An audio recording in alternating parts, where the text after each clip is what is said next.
நாம் எதிர்பார்த்து கொண்டிருக்கும் உலகம் சுற்று வாலிபனை போல் இந்தியா முழுவதும் சுற்றி கொண்டிருக்கும் நம்முடைய சிறுபான்மை பிரிவுடைய தேசிய செயலாளர் இப்ராஹிம் அவர்கள் உரையாற்றுவார்.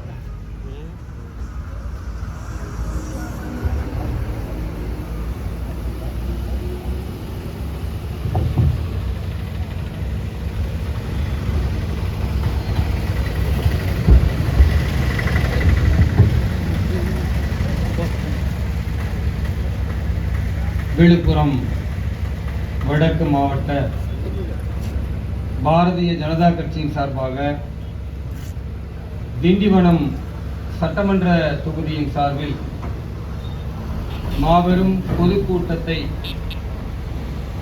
மிகச் சிறப்பாக நடத்தி கொண்டிருக்கிற மாவட்டத்தினுடைய தலைவர் அருமை சகோதரர் ஏடி ராஜேந்திரன் அவர்களே, மாவட்டத்தினுடைய பொதுச் செயலாளர் திரு எத்திராஜ் அவர்களே, முன்னிலை வைக்கக்கூடிய சுந்தர் அவர்களே, ஞானசேகரன் அவர்களே, முருகப்பெருமாள் அவர்களே, வெங்கடேச பெருமாள் அவர்களே, யுவராஜ் அவர்களே,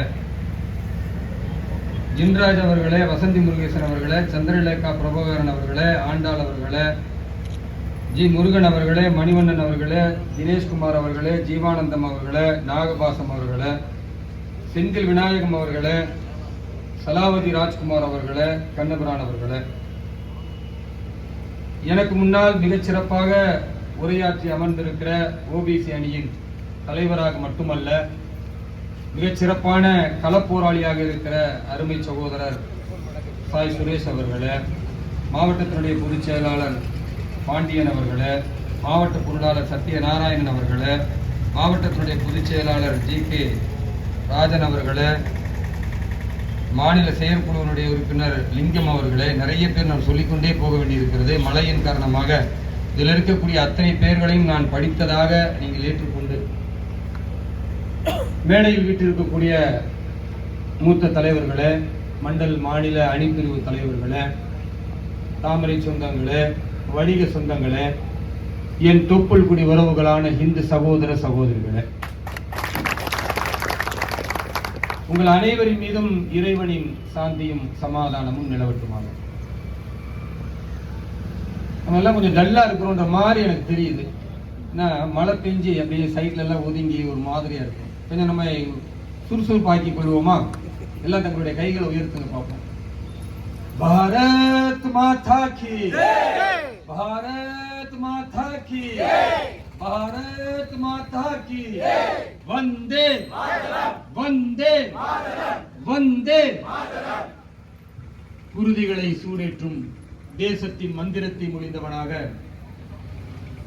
இந்த மாபெரும் பொதுக்கூட்டத்தில் பாரதிய ஜனதா கட்சிக்கு வாக்களித்த வாக்காளர் பெருமக்களுக்கு நன்றி தெரிவித்தும், பாராளுமன்றத்தில் 7வது முறையாக நம்முடைய மத்திய நிதியமைச்சர், தமிழகத்தின் சொத்தாக விளங்கக்கூடிய அம்மையார் நிர்மலா சீதாராமன் அவர்கள் மிகச் சிறப்பாக தேசத்தின் முன்னேற்றத்திற்காக அளித்த அந்த பட்ஜெட்டை பற்றி விளக்கியும் நடக்கக்கூடிய இந்த கூட்டத்தில்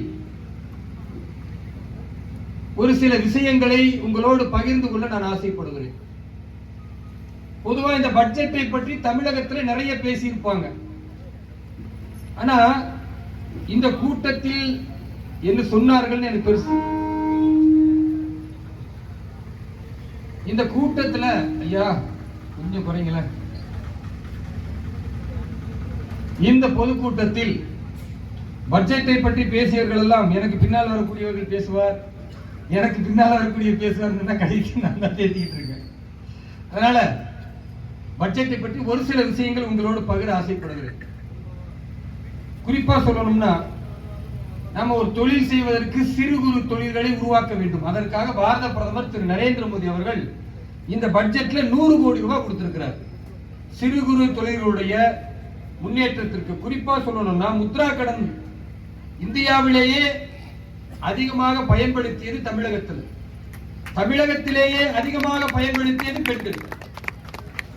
அப்படிப்பட்ட முத்ரா கடன் என்பது 10 லட்சம் ரூபாய் தான் வருமானம். அந்த அளவிற்கு நீங்கள் கடன் வாங்கிக் கொள்ளலாம் இருந்த நிலையை மாற்றி இன்றைக்கு 20 லட்சம் ரூபாய் வரை வங்கி கடன் பெற்று குறிப்பாக பெண்கள் பெற்று சிறு குறு தொழிலில் முன்னேறலாம் அப்படின்னு ஒரு வாய்ப்பு. இரண்டாவது பாத்தீங்கன்னா பிரதான் மந்திரியுடைய ஆவாஸ் யோஜனா, ஏழை மக்களுக்கு வீடு கட்டக்கூடிய திட்டம். அதை பாத்தீங்கன்னா இந்த ஆட்சியில மட்டும் இந்த 5 ஆண்டுகள்ல இந்த ஒரு வருஷத்துக்குள்ளார நகர்ப்புறத்தில் மட்டும் 1 கோடி வீடுகள், அதே போன்று கிராமப்புறங்களிலும் அதே அளவிற்கான வீடுகள் என்று சொல்லி மிகப்பெரிய ஏழை மக்களுக்கான உதவிகர திட்டமாக இன்றைக்கு பிரதமருடைய இலவச வீடு கட்டும் திட்டத்தை கொண்டு வரப்பட்டிருக்கு. சென்னை விசாகப்பட்டினம் அதிவிரைவு சாலை, அதையும் இந்த பட்ஜெட்ல தாக்கல் பண்ணும் பொழுது கொண்டு வரப்பட்டிருக்கிறது. அதே மாதிரி நீங்க பார்த்தீர்கள் என்றால் விவசாயத்துல, இதெல்லாம் விவசாயம் சார்ந்த பகுதி, நாடு முழுக்க 1.52 கோடி ரூபாய்க்கு விவசாயத்துறை வளர்ச்சிக்காக நிதி ஒதுக்கப்பட்டிருக்கிறது. 400 மாவட்டங்கள்ல கரீப் பயிர்கள் குறித்த டிஜிட்டல் சர்வே, 5 மாநிலங்கள்ல விவசாயிகளுக்கு கிசான் கிரெடிட் கார்டு, இறால் இனப்பெருக்க மையங்களுக்கு கட்டமைப்புக்கு நிதி உதவி, அதிக மகசூல் மற்றும் காலநிலை மாற்றத்தை தாங்கக்கூடிய வகையில 32 விவசாய பயிர்களுக்கு 109 ரகங்களுக்கு இலவசமான திட்டங்கள் வெளியீடு. இதெல்லாம் இந்த பட்ஜெட்ல உள்ளதுங்க. இது மாதிரி நான் நிறைய சொல்லலான்ற இருந்தாலும் நேர பற்றாக்குறை காரணமா வேலை வாய்ப்பு திட்டத்தை மட்டும் சொல்றேன் பாருங்க. அடுத்த 5 ஆண்டுல வேலை வாய்ப்பு திட்டம் ஐடிஐக்களை நிறைய உருவாக்க போறோம். பிரதான் மந்திரியுடைய இன்டர்ன்ஷிப் திட்டத்தின் மூலமா 12 மாதங்களுக்கு அந்த ஐடிஐல பயிற்சி வழங்கப்படுது.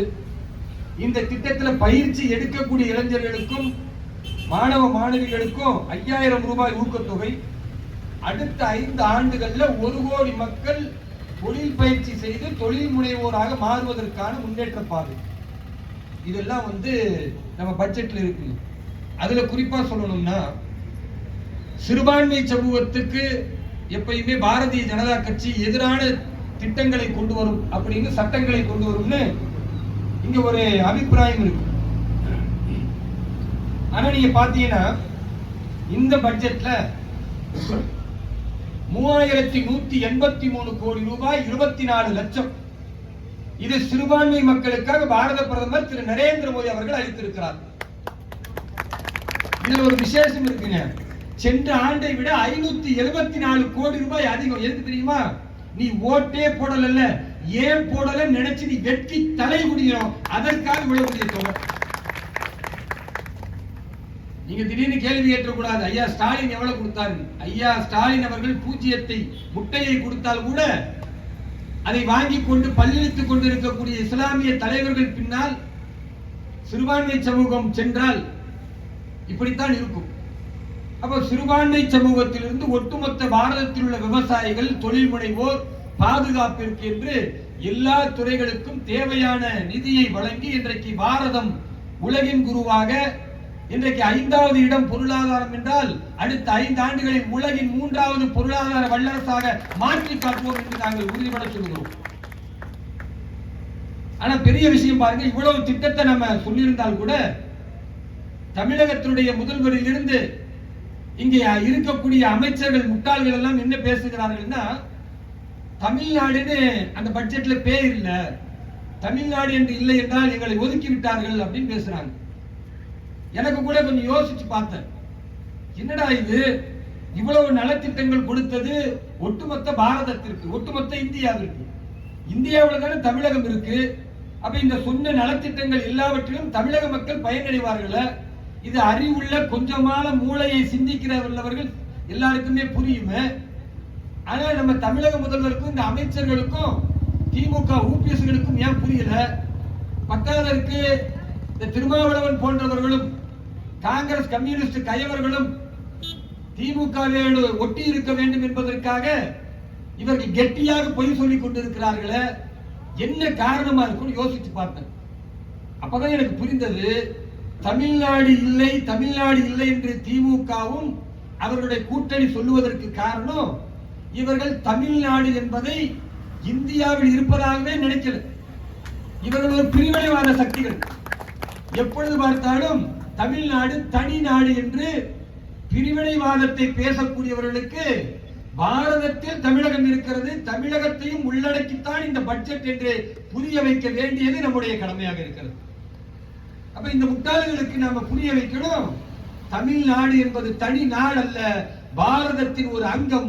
எப்படி காஷ்மீர் இந்த பாரதத்தின் ஒரு அங்கமாக பாரத பிரதமர் திரு நரேந்திர மோடி அவர்கள் கொண்டு வந்தாரோ, ஆர்டிகல் 370 நீக்கி 2 தேசிய கொடி, 2 அரசியலமைப்பு சட்டம், 2 பட்ஜெட் என்ற நிலையை மாற்றி ஒரே மூவர்ண தேசிய கொடி, ஒரே பட்ஜெட், ஒரே தேசம் என்று கொண்டு வந்தாரோ, அப்படி தமிழகத்தை தனி நாடு என்று பிரிவினைவாதத்தை பேசக்கூடிய இந்த திமுகவையும் திமுகவுடைய திருட்டு திராவிட மாடலையும் ஒழித்து கட்டுவதற்குத்தான் பாரதிய ஜனதா கட்சி களமிறங்கி இருக்கிறது. என் அன்பிற்குரிய சகோதரர்களே, கடந்த காலத்தில் நான் ஒரு சில விஷயங்களை பார்க்கும் பொழுது ரொம்ப வருத்தமாக இருக்கிறது. என்ன விஷயம் அப்படின்னு பார்த்தீங்கன்னா, தமிழகம் முழுக்க இந்த ஒரு வாரத்தில் நடந்த கொலைகளை நான் பட்டியலிடுறேன் பாருங்க. அது எவ்வளவு பெரிய பாதிப்பை ஏற்படுத்தி இருக்குன்னா, இந்த வார கொலை பட்டியல், இப்ப நம்ம சொல்லுவோம்ல தொலைக்காட்சியில் இந்த வார சிறப்பு நிகழ்ச்சி அப்படின்னு, அது மாதிரி இந்த வார கொலை பட்டியல் என்னன்னு பாத்தீங்கன்னா, கன்னியாகுமரி மாவட்டம் திருவட்டாறு அருகே பாரதப்பள்ளி குத்துவிளையை சார்ந்த இளைஞர் காங்கிரஸ் நிர்வாகி ஜாக்சன், அவருடைய மனைவி கண்ணு முன்னாலேயே கூலிப்படை வந்து வெட்டி கொலை செய்யறாங்க. கரூர் தெற்கு காந்தியை கிராமம் கம்பன் தெருவை சேர்ந்தவன் ஜீவா, அவருக்கு 20 வயசுங்க. அவர் 8 பேர் சேர்ந்த கூலிப்படை வந்து நடு ரோட்ல வெட்டி கொள்றாங்க. அது எப்படி வெட்டி கொள்றாங்க? நடு ரோட்ல வெட்டி மறுபடியும் அவரை கடத்தி கொண்டு போய் உடம்பை 7 துண்டாக வெட்டி 7 துண்டை 7 பக்கம் வீசக்கூடிய அளவிற்கு மிகப்பெரிய கொடுமை. அதற்கடுத்ததாக சிவகங்கை மாவட்டத்தின் வேளாங்குளத்தை சேர்ந்த நம்முடைய பாரதிய ஜனதா கட்சி நிர்வாகி செல்வகுமார், அவரை என்ன பண்றாங்க, இதே போன்று பிரச்சாரத்தை முடிச்சிட்டு போகும் பொழுது எதிரிகள் மடக்கி, கூலிப்படையினர் மடக்கி அவரையும் கண்டம் துண்டமாக வெட்டி கொலை செய்கிறார்கள். கடலூர் மாவட்டம் திருப்பாதிரி புலியூர் நவநீதம் நகரை சார்ந்தவர் அதிமுக பிரமுகர் பத்மநாபன், அவரையும் கொடூரமாக கூலிப்படையினர் வெட்டி கொலை செய்கிறார்கள். சென்னையில எம்ஜிஆர் நகரை சேர்ந்த விஜயா ஒரு பெண்மணி, அந்த பெண்மணியும் வெட்டி கொலை செய்கிறார்கள். கோவையில ரத்தினபுரி விஸ்வநாதபுரத்தை சேர்ந்த வழக்கறிஞர் உதயகுமார் 48 வயசு, அவரையும் கொடூரமாக வெட்டி கொன்று அவருடைய மர்ம உறுப்பை அறுத்து அதை ஒரு படம் போட்டு தூக்கி எறிந்து, இப்படி ஒரு கொடூரம் நடக்குது கோயம்புத்தூர்ல. திருச்சி மாவட்டம் மணப்பாறையை சேர்ந்த மதுரை வீரன் வயசு 58, அவரையும் என்ன செய்யறாங்க, வெட்டி கொலை செய்கிறார்கள். நாகப்பட்டினத்தை சார்ந்த வெள்ளிப்பாளையம் பகுதியில ஈஸ்வரி வயசு 41, அவர்களையும் வெட்டி படுகொலை செய்கிறார்கள். இது இந்த வாரத்துல இன்றைக்கும் நேற்றைக்கும் இல்லாத லிஸ்ட் நான் சொல்லிக்கிட்டு இருக்கு. ஒரு வாரத்துல இவ்வளவு கொலை நடக்குதுன்னா, தமிழக முதல்வர் திரு ஸ்டாலின் அவர்கள் என்ன செய்து கொண்டிருக்கிறார் என்ற கேள்வியை இன்றைக்கு மக்கள் எழுப்பிக் கொண்டிருக்கிறார்கள். அதை விட ஒரு பெரிய கொடுமை என்னன்னா, இது சம்பந்தமா சட்டமன்றத்துடைய சபாநாயகர் அப்பாவு அவர்களிடத்தில் ஊடகங்கள் கேள்வி கேட்கிறாங்க. ஐயா, தொடர்ந்து கொலை நடந்து கொண்டிருக்கிறது, தமிழக மக்களுக்கு பாதுகாப்பு இல்லாமல் இருக்கிறது, பெண்களை கண்டம் துண்டமாக வெட்டி கொலை செய்யறாங்க, நீங்க பெண்களுக்கும் பாதுகாப்பு தரல, அரசியல் கட்சி தலைவர்களுக்கும் பாதுகாப்பு தரல, அப்ப இந்த நிலையை நாங்கள் எப்படி எடுத்துக்கொள்வதுன்னு ஊடகம் கேட்டா, அதுக்கு அவர் சொல்றாரு பாருங்க, நம்ம சட்டமன்றத்தின் சபாநாயகர், கொலை எல்லாம் நடக்கதானுங்க செய்யும், அதெல்லாம் எப்படி தடுக்க முடியும்? இப்படிப்பட்டவர்களை எல்லாம் வைத்துக் கொண்டால் இந்த தமிழ்நாடு என்ன லட்சணத்துக்கு போகும் நீங்க சிந்திக்கணும். ஒரு சட்டமன்ற சபாநாயகர் பொறுப்புள்ளவர் சொல்லுகிறார், கொலையெல்லாம் நடக்கத்தான் செய்யும், அதெல்லாம் தடுக்க முடியாது. நாங்க வழக்கு போடுறோம்ல, இவங்க போடுற வழக்கு லட்சணம் நாங்க பார்த்தோம். இந்த 3 வருஷத்துல எத்தனை படுகொலை நடந்திருக்கிறதோ, படுகொலை செய்யப்பட்ட அத்தனை குற்றவாளிகளும் ஜாமீன்ல வெளியே வந்து அடுத்த கொலையை செஞ்சுட்டு மறுபடியும் உள்ள போறோம். இதுதான் திமுக ஆட்சியுடைய லட்சணம். இதுதான் திமுக ஆட்சியின் சட்டம் ஒழுங்குடைய காரி துப்பக்கூடிய ஒரு மானக்கேடான செயல். யோசிச்சு பாருங்க, மக்களின் உயிர்களுக்கு மதிப்பு தராத ஒரு தமிழக முதல்வர் என்றால் அது பாரதத்திலேயே இந்த திரு ஸ்டாலின் அவர்களை மட்டும்தான் சொல்ல முடியும். அவ்வளவு மோசமான ஆட்சி. இப்ப நாம என்ன கேள்வி கேட்கிறோம்னா, கொலை செஞ்ச பிறகு கைது செய்துதான் நீங்கள் நடவடிக்கை எடுப்பீர்கள். அப்ப கூலிப்படையினரை உங்களால கட்டுப்படுத்த முடியாது. ஒரு கட்சியினுடைய தலைவராக இருக்கக்கூடியவரை கொலை செய்ய திட்டமிடுகிறார்கள். அதுக்காக 20 நாள் 30 நாள் 1 மாசம் பக்காவா அவர்கள் வந்து ஃபாலோ செய்கிறார்கள் என்றால், இங்க உளவுத்துறைன்னு தமிழகத்தில் ஒன்று இருக்குதா இல்லையா, அல்லது உளவுத்துறை செத்து போய்விட்டதா என்று நாங்கள் கேள்வி கேட்கிறோம். ஏன்னா ஐயா ஸ்டாலின் வந்து அவருடைய ஆட்சியில் ஈரல் கெட்டு போய்விட்டதான்னு கேட்டாரு. நாங்கள் கேட்கிறோம், உளவுத்துறை தமிழகத்தில் செத்து போய்விட்டதா? இங்கு தமிழக காவல்துறை உறங்கிக் கொண்டிருக்கிறார் என்பதுதான் பாரதிய ஜனதா கட்சியின் கேள்வி. அப்ப காவல்துறைக்கு இன்றைக்கு செயல்பட முடியாத ஒரு சூழல் இருப்பதற்கு காரணம் என்ன? காவல்துறைக்கு முக்கியமான வேலை இருக்கு. என்ன? சாராயம் விற்கிறானா, அந்த சாராயம் விற்கிற வரிசையை சரி பண்ணணும். ஐயா சரியா நில்லுங்க, வரிசையா நில்லுங்க, கையில கரெக்டா சில்லறை எடுத்துக்கிட்டு நில்லுங்க. இதெல்லாம் சொல்ற வேலை யாருக்கு? காவல்துறைக்கு. கள்ளச்சாராயத்தை பிடிக்கிற அந்த லட்சணத்தை நாங்க பார்த்தோம். 68 மக்கள் கள்ளச்சாராயம் குடித்து இறந்த பிறகு அடுத்த 2 நாள்ல காவல்துறை ரைடு போறாங்க. போனா 5000 லிட்டர் கள்ளச்சாராயத்தை பிடித்து விட்டோம். ஏன்னா 2 நாள்லயே 5000 லிட்டர் கள்ளச்சாராயத்தை உற்பத்தி பண்ணாங்க. அப்ப 5000 லிட்டர் கள்ளச்சாராயத்தை தினந்தோறும் உற்பத்தி செய்தாலும் காவல்துறை கண்டும் காணாமல் இருந்ததன் விளைவு 68 உயிர்கள் பறிபோனது. அதை விட பெரிய கொடுமை, 68 உயிர் பறிபோனா தலைக்கு 10 லட்சம் ரூபாய் கள்ளச்சாராயம் பிடிச்சி இறந்தவர். நான் என்ன கேட்கிறேன்னா, திரு ஸ்டாலின் அவர்கள் அவர் சொந்த கட்சி படத்திலிருந்து கொடுக்கட்டும், இல்ல அவருடைய அறிவாலயம் வீட்டில இருந்து எடுத்து கொடுக்கட்டும். அவர் ஆட்சி படத்திலிருந்து கொடுக்கிறார் என்றால் ஒவ்வொரு ஏழைகளும் கஷ்டப்பட்டு வரி கட்டி இந்த மாநிலத்தின் சாலை வசதிக்காக, குடிநீர் வசதிக்காக, இந்த மாநிலத்தின் வளர்ச்சிக்காக கொடுக்கிற அந்த ஏழைகளின் ரத்தத்தை உறிஞ்சி சாராயம் குடித்து செத்து போனவர்களுக்கு 10 லட்சம் ரூபாய் என்றால் அசிங்கமாக இல்லையா? இது ஒரு அருவருக்கத்தக்க ஆட்சி இல்லையா? அப்ப கொலைகளை தடுக்க முடியவில்லை என்று சொல்லுகிறார்கள், கற்பழிப்பை தடுக்க முடியவில்லை, கள்ளச்சாராயத்தை தடுக்க முடியவில்லை, நல்ல சாராயம் குடித்து இன்னைக்கு சாக கிடக்கிறாங்க. இன்றைக்கு நான் இந்த பொதுக்கூட்டத்துக்கு வரும் பொழுது சென்னை திருச்சி தேசிய நெடுஞ்சாலை வழியா வரேன். அப்படி வரக்கூடிய நேரத்தில் என்ன ஊர்னு மறந்துட்டாமா, என்ன ஊர்மா அது? மறைமலை நகரா? மறைமலை நகர். அதை கடந்து நான் வரும் பொழுது தேசிய நெடுஞ்சாலையில ஒருத்தர் நல்ல சாராயம் குடிச்சிட்டு, டாஸ்மாக்னா நல்ல சாராயம், நல்ல சாராயம் அரசாங்கத்தின் பாதுகாப்போடு காவல்துறையின் பாதுகாப்போடு விற்கிற நல்ல சாராயத்தை குடிச்சிட்டு மறைமலை நகர் தேசிய நெடுஞ்சாலையில ஒருத்தர் படுத்து கிடக்குறாங்க, நடுவுல படுத்து கிடக்குறாங்க. எங்க கார் போயிட்டே இருக்கு, நான் பாக்குறேன், யதார்த்தமா பாக்குறேன், இப்படி ரோட்ல படுத்து கிடக்குறாரு. கொஞ்சம் கவனக்குறைவாக இருந்தாலும் வர்ற லாரியோ பஸ்ஸோ ஏத்தி இறக்கிருச்சுன்னா முடிஞ்சு போச்சு. நாங்க கடந்து போறோம், போன பிறகு வண்டியை நிறுத்த சொல்லி மறுபடியும் வண்டியை திருப்பி கொண்டு வந்து நிறுத்தி அவர் தண்ணி அடித்து எழுப்புறோம். அது ஃபுல்லா சேரும் சகதியமா வேற அந்த ரோடு இருக்கு, அதுலயே அவர் கிடக்கிறார். எழுப்பி தண்ணி அடிச்சு அவரை தூக்கி கொண்டு போய் பக்கத்துல உட்கார வைக்கிறோம். அதுக்கு பிறகு நிறைய மக்கள் வராங்க. இதுல கொடுமை என்னன்னா, நல்ல சாராயம் குடிச்சாலும் செத்துருவான், கள்ளச்சாராயம் குடிச்சாலும் செத்துருவான். ஏன்னா அது சாராயம், அது சாகடிக்கும் தன்மை இருக்கிறதே தவிர மனிதனை வாழ வைக்கும் தன்மை இல்லை என்பதை தமிழக முதல்வர் திரு ஸ்டாலின் புரிந்து கொள்ள வேண்டும். எனது அருமை சொந்தங்களே, தாய்மார்களே, உங்கள் நெஞ்சில் கை வைத்து சொல்லுங்க. 1000 ரூபாய் கொடுக்கிறாங்க, இதை பெருமைப்பட சொல்லுகிறார்கள். நாங்கள் 1000 ரூபாய் தருகிறோம். முதல்ல அதுவே ஃப்ராட். தமிழக முதல்வர் திரு ஸ்டாலின் என்ன சொன்னாரு? அனைத்து பெண்களுக்கும் 1000 ரூபாய் சொன்னார். ஆனா நமக்கு தெரிய அவர் சொன்ன விஷயங்களை செயல்படுத்த மாட்டார். தெளிவாக பொய் சொல்லக்கூடிய, பொய்யிலே பிறந்து பொய்யிலே வளர்ந்த புலவன் பெருமானின் மகனாயிடுச்சு. அதனால அவர் பொய்யத்தான் பேசுவார். அது அவருக்கு இயல்பான குணம். அது நமக்கு தெரிகிறது, பாரதிய ஜனதா கட்சியினுடைய மக்களுக்கு தெரிகிறது. ஆனா பாமர மக்களுக்கு தெரியல. 1000 ரூபாய் அனைத்து பெண்களுக்கும் என்று சொல்லிவிட்டு பிறகு சட்டமன்றத்தில் சொல்லுகிறார், தகுதியுடைய பெண்களுக்கு தான் 1000 ரூபாய். அது என்ன தகுதி? அது என்ன தகுதி? அப்போ பெண்களையே பிரித்து பெண்கள்ல பாதி பேருக்கு கொடுத்து பாதி பேருக்கு கொடுக்கல, இது நயவஞ்சகத்தன்மை இல்லையா? இப்படிதான் தேர்தல் பிரச்சாரத்தில் நீங்க சொன்னீங்களா?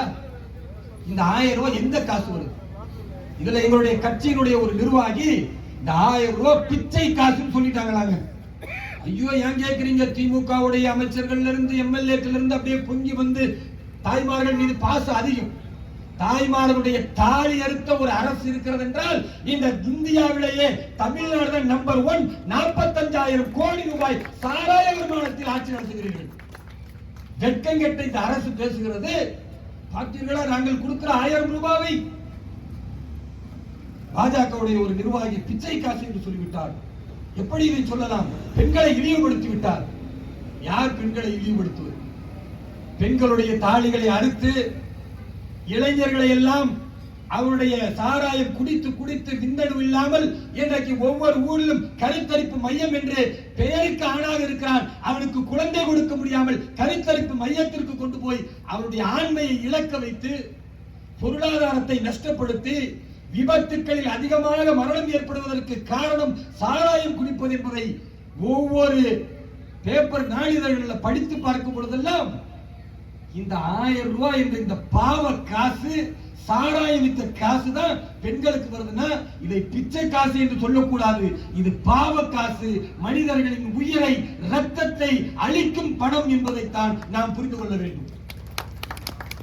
பாரதிய ஜனதா கட்சி வந்தா இந்த 1000 ரூபாய் தரமாட்டோங்க, இந்த 1000 ரூபாய் தரமாட்டோம். சாராயத்தை வித்து வரக்கூடிய பாவப்பணம் 1000 ரூபாய் தரமாட்டோம். ஆனால் ஒவ்வொரு பெண்களுக்கும் சுயதொழில் உருவாக்கி அவர்கள் தலை நிமிர்ந்து நிற்பதற்கான தொழில் முயற்சியை நாங்கள் கொண்டு வருவோம். பாரதிய ஜனதா கட்சி ஆட்சிக்கு வந்தால் படிப்படியாக 3 ஆண்டுகளில் மதுவிலக்கை கொண்டு வந்து எல்லா இடங்களிலும் நம்முடைய தேசிய உணவுப் பொருளாக இருக்கிற கல்லை இறக்குமதி செய்து அதை மக்களுக்கு ஒரு உணவு பானமாக கொடுக்கும். உலகத்தில் எந்த மருத்துவனாவது கல்லு குடிச்சா கிட்னி கெட்டு போயிரும் சொல்லியிருக்கானா?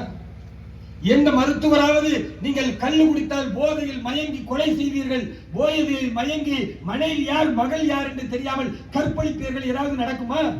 அப்படி ஏதாவது நடந்திருக்கிறதா? இந்த பாரதத்தின் பண்பாட்டில் தமிழகத்தினுடைய நம்முடைய முன்னோர்கள் கல் என்பதை ஒரு உணவின் அங்கமாக சேர்த்திருக்கிறார்கள்.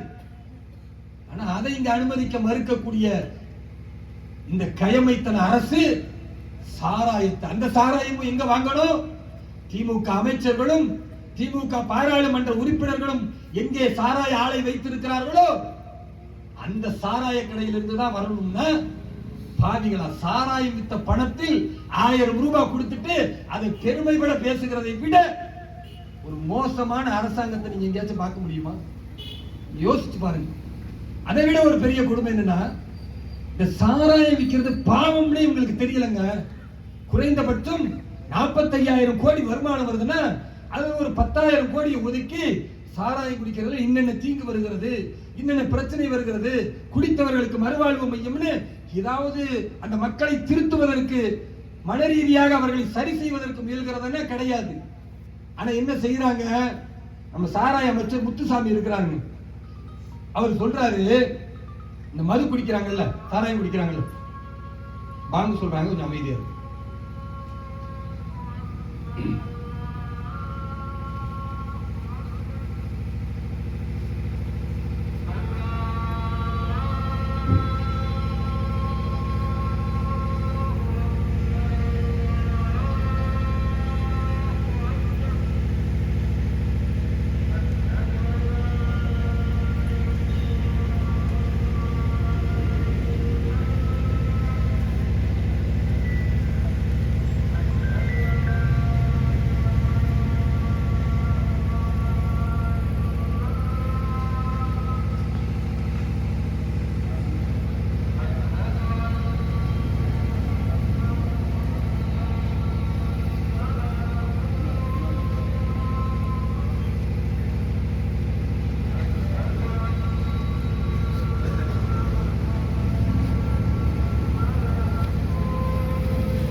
அப்ப சாராய அமைச்சர் முத்துசாமி என்ன சொல்றாருன்னா, குடிமக்களை ஊக்கப்படுத்துறார். எப்படி?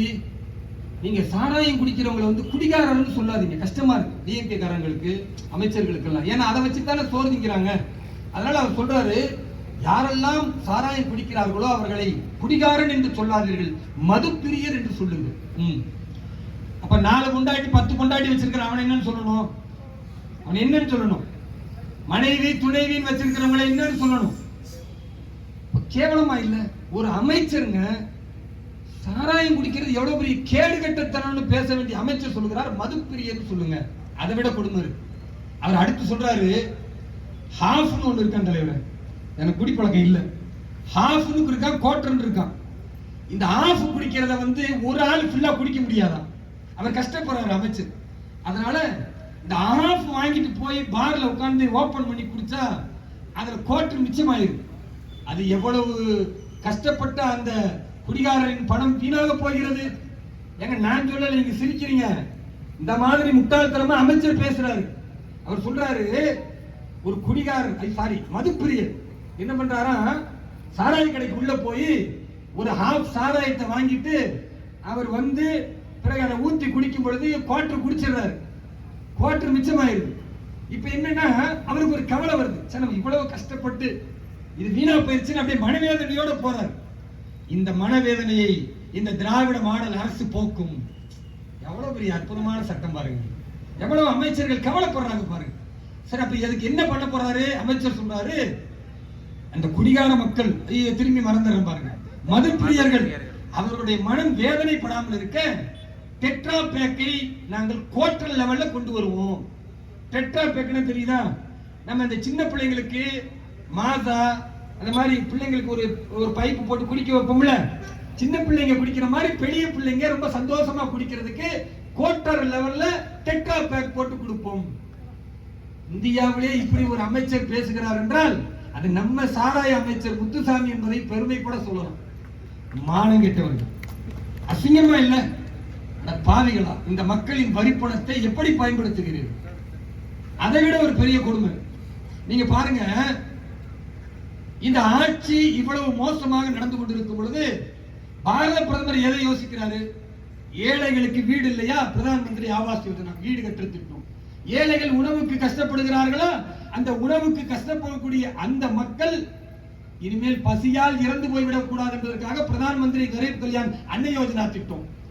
அதே மாதிரி ஒவ்வொரு திட்டங்களையும் கொண்டு வருவது ஏழை மக்களுக்கு. ஆனா அப்படிப்பட்ட ஒரு மாமனிதனை, உலகம் போற்றும் உத்தம தலைவனை இந்த தேசம் மட்டுமல்ல உலகின் எந்த தலைவராக இருந்தாலும் போர்க்களத்தை நிறுத்தி வைத்து இந்த பாரத மக்களை காக்கக்கூடிய தண்ணீர்கள் இல்லாத தலைவன் நரேந்திர மோடியை இங்க இருக்கிற ஒரு தருதல தயாநிதி மாறன் இன்றைக்கு பாராளுமன்ற உறுப்பினர், அதிகமா வழக்கு போடுவாங்கன்னு நினைக்கிறேன், போடட்டும் பார்த்துக்கலாம். எத்தனையோ வழக்குகள் அதுல இது ஒன்று. தருதலன்னு சொல்றது தப்பு ஒண்ணு இல்லையே தலைவர், தருதலையை தருதலைன்னு தானே சொல்ல முடியும். அந்த தருதல தயாநிதி மாறன் சொல்லுகிறார், நம்முடைய பிரதமர் நரேந்திர மோடியை கேடி. ஏன் கேடினா என்ன அர்த்தம்? கொள்ளையடிக்கிறவனுக்கு பேர் கேடி. திரு நரேந்திர மோடி அவர்கள் இந்த நாட்டின் 10 ஆண்டு காலம் பிரதமரை முடித்துவிட்டு 11வது ஆண்டு நடத்தி கொண்டிருக்கிறார் ஆட்சியை. ஏதாவது ஒரே ஒரு திட்டத்தில் அவர் ஊழல் செய்து விட்டார் என்று நிரூபிக்க முடியுமா? அப்படி நிரூபிக்கிறதுக்கு திமுகவுக்கு திராணி இருக்க? ஆனா இந்த தருதலை தயாநிதி மாறன் சொல்லுகிறார், நரேந்திர மோடியை பார்த்து கேடி. நான் கேட்கிறேன், உண்மையான கேடி யார்? பலே கேடி யார்? 764 தொலைபேசி இணைப்புகளை இவர் தொலைத்தொடர்பு அமைச்சராக இருக்கும் பொழுது சட்டத்திற்கு புறம்பாக தன் சொந்த வீட்டில் வைத்து சட்டத்திற்கு புறம்பாக பயன்படுத்திய பலே கேடி தயாநிதி மாறன் நம்முடைய பிரதமர் நரேந்திர மோடியை பற்றி பேசுகிறார் என்றால், இப்படிப்பட்ட தருதலைகளை புறந்தள்ளுவதற்கு பாரதிய ஜனதா கட்சியால் மட்டும்தான் முடியும் என்பதை நாம் புரிந்து கொள்ள வேண்டும். என் அன்பிற்குரிய சகோதரர்களே, நாளைக்கு சிறுபான்மை நலத்துறையுடைய அமைச்சர் திரு கிரண் ரிஜிஜு அவர்கள் பாராளுமன்றத்தில் ஒரு புதிய மசோதாவை தாக்கல் செய்ய போகிறார். கடந்த 3 நாள் அது ஒரு பெரிய பிரச்சனையை ஓடிக்கொண்டிருக்கிறது. அது என்ன? வக்ஃபு சொத்துக்கள் என்று சொல்லக்கூடிய அந்த சொத்துக்கள் சம்பந்தமாக ஒரு மறுசீரமைப்பு மசோதா நாளைக்கு பட்ஜெட் தாக்கல் பண்ண போறாங்க. நாளைக்கு அந்த மசோதாவை தாக்கல் செய்ய போறாங்க பாராளுமன்றத்தில். இங்க இருக்கிற திமுக துடிக்கிறது, திருமாவளவன் குதிக்கிறார். இருக்கிற இஸ்லாமிய அமைப்புகள் எல்லாம் பார்த்தீர்களா? வழக்கம் போல திரு நரேந்திர மோடி அவர்கள் இஸ்லாமியர்களுடைய சொத்துக்கள் மீது கை வைக்கிறார் அப்படின்னு இங்க பேசுவது. அசத்துதீன் ஓவைசி ஹைதராபாத்ல பேசுறார். இதே மாதிரி இந்தியா முழுக்க அகிலேஷ் யாதவ்ல இருந்து இந்த இந்தி கூட்டணியில் உள்ள எல்லா தலைவர்களும் எதிர்க்கிறார்கள். இந்த வக்ஃபு சட்டம்னா என்ன அப்படின்றத நான் சின்னதா உங்களுக்கு சொல்லி புரிய வைக்கிறேன் பாருங்க. ஒவ்வொரு மதத்தினரும் அந்த மதத்தினருடைய நம்பிக்கைகளை, அந்த ஏழை மக்களை முன்னேற்றுவதற்கு சொத்துக்களை தானம் பண்ணிட்டு போவாங்க. இப்ப இந்துக்கள் தானம் பண்ணிட்டு போறது இந்து அறநிலையத்துறையின் பாதுகாக்கிறது. அப்படி கிறிஸ்துவர்கள் தானம் பண்ணிட்டு போறதை கிறிஸ்துவ சர்ச்சுகள் அவர்கள் அதை ஒவ்வொரு விதமாக பாதுகாக்கிறார்கள். இஸ்லாமிய முன்னோர்கள் தங்களுடைய சந்ததியர்களுக்கு பின்னால் ஏழை மக்கள், விதவை பெண்கள், மதரசாவில் படிக்கக்கூடிய மாணவர்கள் இவர்களுடைய முன்னேற்றத்திற்காக தங்களுடைய சொத்துக்களை எழுதி வைத்துட்டு இறந்து போயிடுவாங்க கடவுள் பெயரால். இதுக்கு பேர் வக்ஃபு சொத்து. இந்தியாவிலேயே ரயில்வே துறைக்கு அடுத்து, பாதுகாப்பு துறைக்கு அடுத்து அதிக நிலங்கள் 9,050 லட்சம் ஏக்கர் நிலப்பரப்பு என்பது வக்ஃபு நிலத்திற்கு மட்டும்தான் இருக்கிறது. அவ்வளவு பெரிய ப்ராப்பர்ட்டிங்க. 8,50,000 கோடி ரூபாய் நிலப்பரப்புக்கு நில மதிப்பு உடைய சொத்துங்க. இன்னைக்கு அதுல இருந்து வருமானம் வரணும்னா ஒரு வருஷத்துக்கு 1.5 லட்சம் கோடி வருமானம் வரணும். எவ்வளவு வருமானம் வருதுன்னா 200 கோடிங்க. எவ்வளவு? 200 கோடி தான் வருமானம் வருது. அப்ப 1.5 லட்சம் கோடி வருமானம் வர வேண்டியது 200 கோடி வருகிறது என்றால் மொத்த லாபத்தில் 1% கூட வரலன்னா இஸ்லாமிய மக்கள் எப்படி படிச்சு முன்னேறுவாங்க? மதரசாவில் உள்ள மக்கள் எப்படி உலக கல்வியை கற்றுக்கொள்வார்கள்? விதவை ஏழை இஸ்லாமிய பெண்களுக்கு எப்படி பாதுகாப்பு கிடைக்கும்?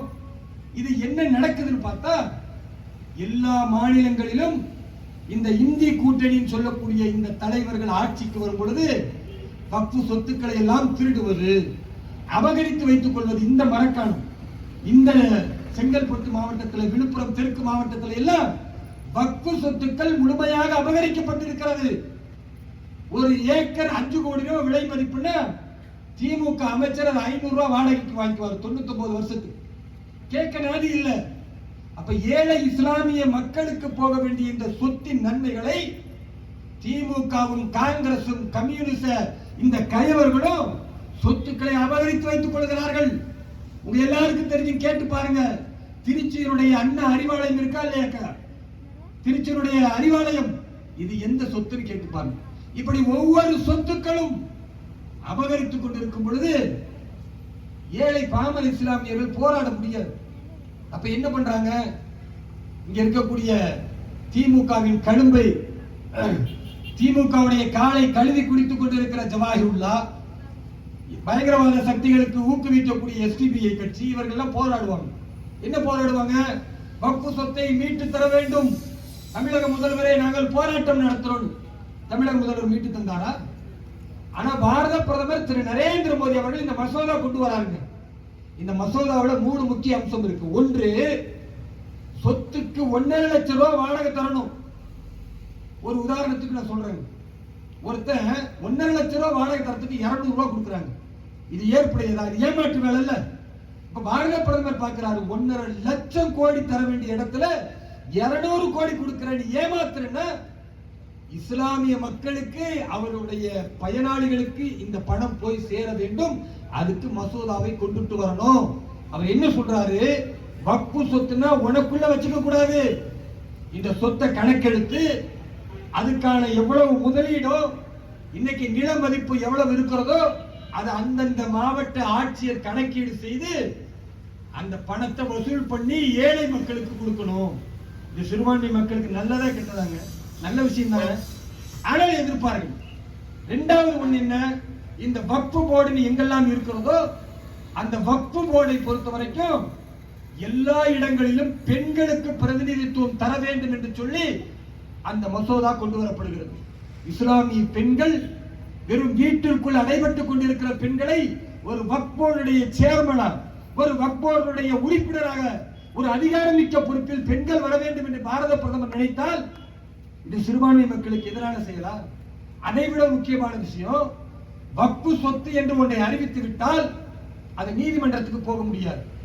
வக்ஃபுக்குன்னு ஒரு கோர்ட் இருக்கும், அந்த கோர்ட்டுக்கு தான் போகணும். அதுல என்ன பிரச்சனைன்னா, பெரும்பாலும் இந்துக்கள் இருக்கிற பகுதியை சில இடங்கள்ல வக்ஃபு சொத்துன்னு அறிவிச்சிடறாங்க. காலங்காலமா அங்க இந்து சகோதரர்கள் இருப்பாங்க, பட்டா இருக்கும், சிட்டா இருக்கும், அடங்கல் இருக்கும். அந்த சொத்தை ஒருத்தர் வாங்கி இன்னொருத்தருக்கு வித்து இப்படி 2-3 தலைமுறை மாறி இருக்கும். ஆனா அதை திடீர்னு வக்ஃபு சொத்துன்னு அறிவிச்சுட்டா அந்த சொத்தின் மதிப்பு 0 ஆயிரும். சொத்தை விற்க முடியாது. உதாரணத்துக்கு ஒன்று சொல்றேங்க, இஸ்லாமியர்கள் கொடுத்த சொத்து தான் வக்ஃபு சொத்து. திருச்சிக்கு பக்கத்துல திருச்செந்துறைன்னு ஒரு ஊர் இருக்குங்க. 1500 ஆண்டுகால பழமை வாய்ந்த கோவில் இருக்கிற அந்த ஊர்ல இஸ்லாமியர்களே இல்ல, ஒட்டுமொத்த இந்துக்கள் இருக்கிறாங்க. ஆனா 2 வருஷத்துக்கு முன்னால அதை வக்ஃபு நிலம் என்று அறிவிக்கிறார்கள். அப்ப இது தவறு தானே? இது இந்துக்களுக்கும் இஸ்லாமியர்களுக்கும் மத்தியில தேவையற்ற பிரச்சனை ஏற்படுத்துமா இல்லையா? இப்படி வக்ஃபு நிலத்தில், குறிப்பாக இந்துக்கள் பயன்படுத்தக்கூடிய நிலத்தில் அல்லது எல்லா மக்களும் கலந்திருக்கிற இந்த நிலத்தை திடீரென்று வக்ஃபு சொத்து என்று அறிவித்து அது சர்ச்சை வருமேயானால் அந்த சர்ச்சையை நீதிமன்றமும் மாவட்ட ஆட்சியரும் தீர்க்க வேண்டும் என்று இந்த மசோதா கொண்டு வரப்பட்டிருக்கிறது. இது இந்துக்களுக்கும் இஸ்லாமியர்கள் மத்தியில் ஒற்றுமை ஏற்படுத்துமா இல்லையா? காலங்காலமா இருக்கிற பிரச்சனைக்கு முடிவு வருமா இல்லையா? ஆனா இந்தி கூட்டணி உள்ள அகிலேஷ் யாதவ் சொல்கிறார், கலவரத்தை ஏற்படுத்த மோடி திட்டமிடுகிறார், இந்துக்களுக்கும் இஸ்லாமியர்களுக்கும் மத்தியில் பிரச்சனை வருவதற்கு திட்டமிடுகிறார். பாவிகளா, இப்படி தானடா ட்ரிபிள் தலாக்கு சொன்னீங்க. பாரத பிரதமர் முத்தலாக் தடை சட்டத்தை கொண்டு வராருங்க.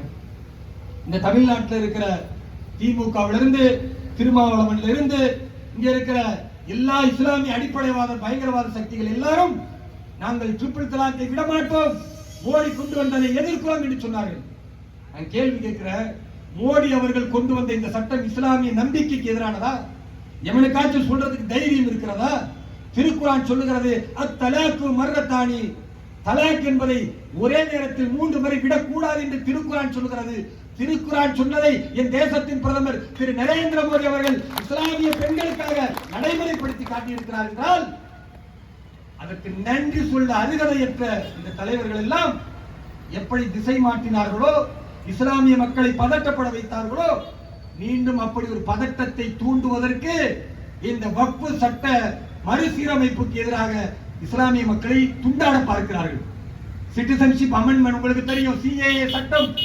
ஒட்டுமொத்த இஸ்லாமியர்களும் இந்த நாட்டை விட்டு விரட்டி அடிக்கப்படுவார்கள் என்ற பொய் பிரச்சாரத்தை காங்கிரஸ், திமுக என்று எல்லோரும் மேற்கொண்டார்கள். பாரதிய ஜனதா கட்சியில் ஒவ்வொரு தலைவர்களும் பேசணும், எனதருமை இஸ்லாமிய சொந்தங்களே, நீங்கள் யார்? நீங்க அரபு நாட்டு ஷேக்குக்கு வாரிசா? நீங்க அரபு நாட்டினுடைய மன்னர் பரம்பரையா இங்க இருக்கிறவன்? அட, இங்க 10 தலைமுறைக்கு முன்னால நீ ராமசாமியா, குப்புசாமியா, முனியம்மாவா, மாரியம்மாவா அவங்களுக்கு பிள்ளைகளா இருந்த? நீயே இந்துவா இருந்த, நானும் இந்துவா இருந்தேன். வழிபாட்டு முறை வேற.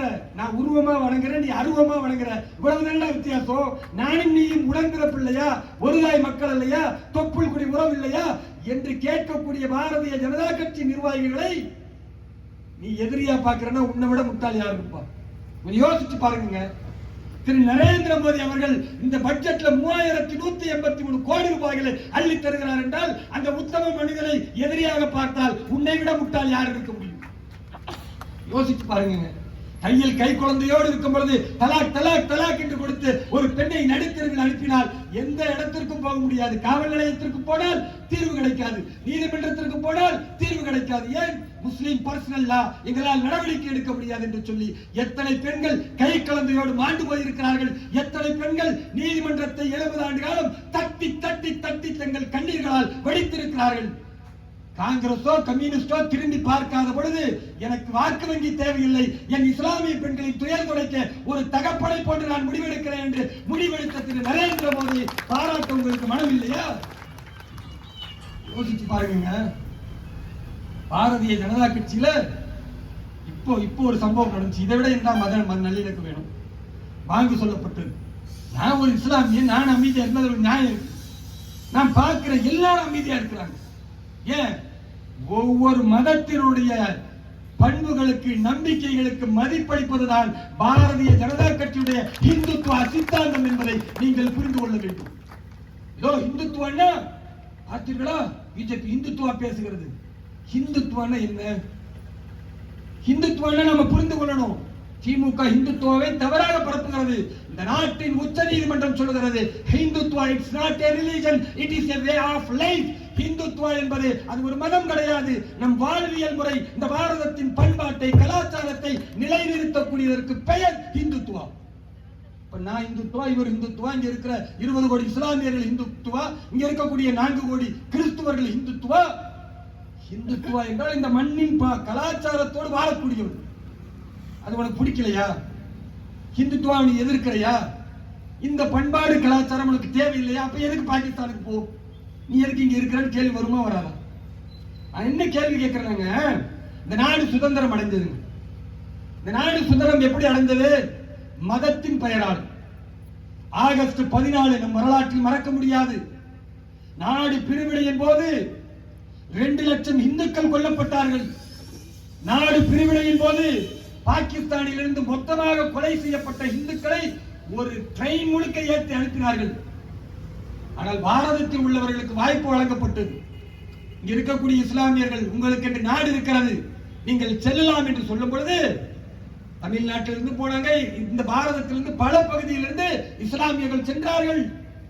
ஆனால் எங்களுடைய முன்னோர்கள் சொன்னார்கள், என் பாரத தாய் திரு நாட்டை நாங்கள் மதிக்கிறோம், என் பாரதத்தின் பண்பாட்டை கலாச்சாரத்தை நாங்கள் போற்றுகிறோம், இந்தியா எங்கள் தாய் நாடு, இஸ்லாம் எங்கள் வழிபாடு என்று சொல்லி எங்கள் உயிர் என் பாரத தாயின் மண்ணில் பிரியுமே தவிர பாகிஸ்தானுக்கு நாங்கள் செல்ல மாட்டோம் என்று முடிவெடுத்த மக்கள் இங்கு இருக்கிற இஸ்லாமியர்கள். அப்படிப்பட்ட இஸ்லாமியர்கள் இந்துத்துவா என்ற இந்த கொள்கையை ஏற்றுக்கொண்ட இஸ்லாமியர்களை கடந்த 30-40 ஆண்டு காலமாக இந்த திருட்டு திராவிட மாடல் திமுக அவர்களோடு இருக்கக்கூடிய இந்த கூட்டணி கட்சிகள் பிளவுபடுத்தி நமக்கு மத்தியில் எதிரிகளை உருவாக்கி நமக்கு மத்தியில் கொலைகளையும் வன்மத்தையும் பரப்புகிறார்கள் என்றால் அது எப்படி பார்த்து கொண்டிருக்க முடியும்? இன்னைக்கு எப்படி மாறிவிட்டது என்றால் எல்லா இஸ்லாமியர்களும் பயங்கரவாதிகள் தீவிரவாதிகள் அல்ல, ஆனால் இஸ்லாமியர்களில் தான் தீவிரவாதிகளும் பயங்கரவாதிகளும் இருக்கிறார்கள் என்ற பேச்சு எல்லா தளங்களிலும் போவதற்கு யார் காரணம்? யார் காரணம்? பிஜேபி காரணமா? நான் கேட்கிறேன், ஒரு ஒப்பீடு செஞ்சு பார்ப்போமா? பாரதிய ஜனதா கட்சியில ஒரு முஸ்லீம் எப்படி இருப்பான், திமுகவில் ஒரு முஸ்லீம் எப்படி இருப்பான்? ஒரு உதாரணம் பார்ப்போமா? பாரதிய ஜனதா கட்சியில வேலூர் இப்ராஹிம் ஒரு இஸ்லாமியன். என் உரையை ஆரம்பிக்கும் பொழுது ஏக இறைவனின் சாந்தியும் சமாதானமும் உங்கள் மீது நிலவட்டுமாக என்று இஸ்லாமிய முகமன் சொல்லி ஆரம்பிச்சேன். நான் சேலஞ்ச் பண்றேன், இந்த திமுகவில் ஒரே ஒரு இஸ்லாமியனாவது இப்படி பேசியிருப்பானா? என்னடா நீங்க பேசுறீங்க? இது பேர் செக்யூலரிசமா? இதுதான் நீ செக்யூலரிசம் என்று மக்களை ஏமாத்துற. செக்யூலரிசமே தேவையில்லை. ஹிந்துத்துவா இருந்தால் எல்லா மதங்களின் நம்பிக்கைகளை நாங்கள் மதிப்போம். அதுக்கு பேர் பாரதிய ஜனதா கட்சி. நான் தொப்பி அணிந்திருக்கிறேன், நான் தாடி வைத்திருக்கிறேன், என்னுடைய உரையில் திருக்குர்ஆனுடைய வசனங்களை பேசுகிறேன், நபிகள் நாயகம் ஸல்லல்லாஹு அலைஹி வஸல்லம் அவர்கள் சொன்ன விஷயங்களை பேசுகிறேன். ஒவ்வொரு பாரதிய ஜனதா கட்சியுடைய காரியகர்த்தாவும் அதை விரும்புறான், ரசிக்கிறான். என் சகோதரன் தான் எங்க மேடையில எவ்வளவு உரிமையா பேசுறான் பார். இதுக்கு பேர் தாண்டா மத நல்லிணக்கம்னு ஒரு முன்னுதாரணம். இது இந்த மேடையில் யாரும் பார்க்க முடியுமாங்க? திமுக மேடையில் பார்க்க முடியுமா? ஒரு வேலூர் இப்ராஹிம் பாரதிய ஜனதா கட்சியில் ஒரு பாரத தாயின் புதல்வனாக இந்த கட்சியில் இருக்கிறேன் என்றால் எனது அருமை இஸ்லாமிய கிறிஸ்துவ சொந்தங்களின் பொருளாதார முன்னேற்றத்திற்கு காலம் முழுக்க பீடியை சுற்றி கொண்டு கண்ணீர் வெடித்து காசநோயில் மரணிப்பதை மாற்றி பாரத பிரதமர் கொண்டு வந்த சிறுபான்மை மக்களுக்கான நலத்திட்டங்களை அவங்களுக்கு கொண்டு போய் சேர்த்து ஒரு பொருளாதார முன்னேற்றத்தில் ஸ்கில் டெவலப்மெண்ட்ல அத்தனை பெண்களையும் தொழில் முனைவராக மாற்ற வேண்டும் என்று நினைத்தால் அது பாரதிய ஜனதா கட்சியின் இஸ்லாமியன். இந்த தேசத்திற்கு எதிராக பாகிஸ்தானோ, இந்த தேசத்திற்கு எதிராக வங்கதேசமோ நமக்கு எதிராக வந்தால் எங்கள் உயிரை கொடுத்து ஒவ்வொரு இஸ்லாமியனும் காப்பாற்றுவோம் என்று சொன்னால் அது பாரதிய ஜனதா கட்சியின் இஸ்லாமியன். பயங்கரவாதத்தை தீவிரவாதத்தை வேறறுக்க யாரோ ஒருவர் பேச வேண்டும் என்ற அவசியம் அல்ல. என் சமூகத்திற்குள் அவன் எந்த ஒரு நச்சு பாம்பாக இருந்தாலும் அது என்ன பெயராக தமுமுக, எஸ்டிபிஐ, பிஎஃப்ஐ என்று எந்த பயங்கரவாதத்தை வைத்துக் கொண்டாலும் பெயரை சொல்லி அவர்களை களையெடுப்பதற்கு உரிமையோடு போராடக்கூடியவன் பாரதிய ஜனதா கட்சியின் இஸ்லாமியன். என் இந்து சொந்தங்களுடைய உணர்வுகளுக்கு மதிப்பளித்து அவருடைய மதங்கள் இழிவுபடுத்தப்படும் பொழுது, சனாதன தர்மம் இழிவுபடுத்தப்படும் பொழுது இந்த பண்பாட்டையும் கலாச்சாரத்தையும் திமுக என்றது திருட்டு திராவிட மாடல் இழிவுபடுத்தும் பொழுது, கண்டர் சஷ்டியை இழிவுபடுத்தும் பொழுது ஒரு இஸ்லாமியனாக முதல் குரல் கொடுத்து காவல்துறையில் வழக்கு பதிவு செய்தால் அது பாரதிய ஜனதா கட்சி உருவாக்கிய இஸ்லாமியர். ஏனென்றால் மத நல்லிணக்கத்தை நாங்கள் வாயில் பேச மாட்டோம், நடைமுறையில் நடத்தி காட்டுவோம். திமுகவுடைய இஸ்லாமியன் எப்படி இருப்பான் நம்ம பார்த்தோம். திமுகவுடைய இஸ்லாமியன் ஜாபர் சாதிக், திமுகவுடைய நிர்வாகி யார்? அவர் போதைப் பொருள் மாஃபியாவின் தலைவன். மெத்தபிட்டமைன் என்று சொல்லக்கூடிய சிந்தட்டிக் ட்ரக்னு சொல்லுவாங்க. சாராயத்தை விட ஆபத்தானது, கஞ்சாவை விட ஆபத்தானது. அப்படிப்பட்ட போதை பொருளை தமிழகம் முழுக்க விற்கிறார். தமிழக முதல்வரோடு நெருக்கம், டிஜிபியோட நெருக்கம், கமிஷனரோட நெருக்கம், உதயநிதியோடு நெருக்கம். அவர் ஒரு படம் எடுத்தா உதயநிதி குடும்பத்தினர் வந்து பார்ப்பார்கள், கூடி குழாவுவார்கள்.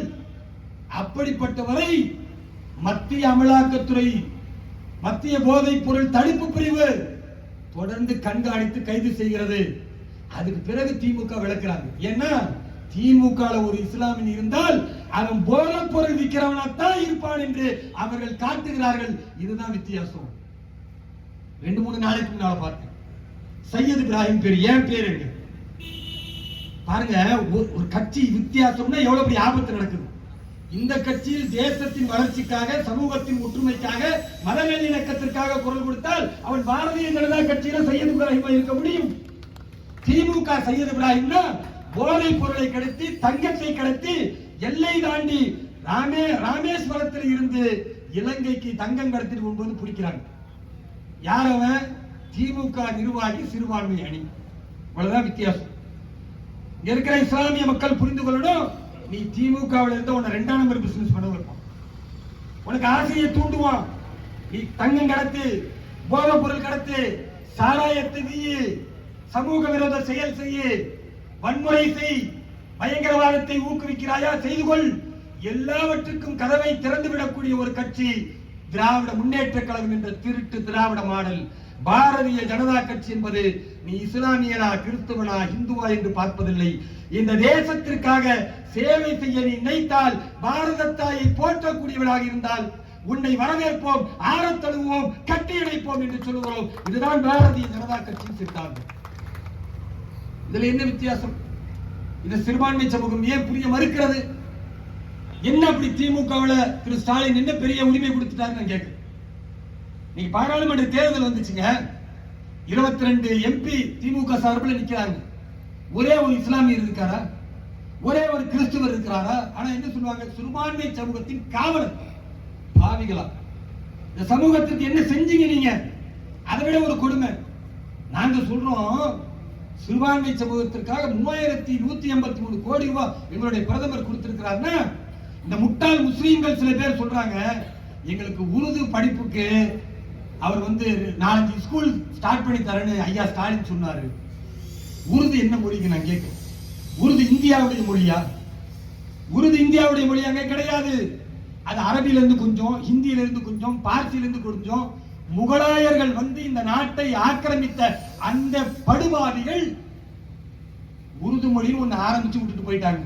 அது ஒரு அழிந்த மொழி, எங்கேயுமே கிடையாது. உருது மொழி படிச்சா வேற கூட கிடைக்காது. ஆனால் உன்னை உருப்படாம ஆக்கிறதுக்கு ஐயா ஸ்டாலின் உருது மொழியை ஊக்குவிக்கிறார் என்றால், கல் தோன்றி மண் தோன்றிய முன் தோன்றிய மூத்த மொழி என் தமிழ் மொழியை விட உருது மொழி சிறந்ததா?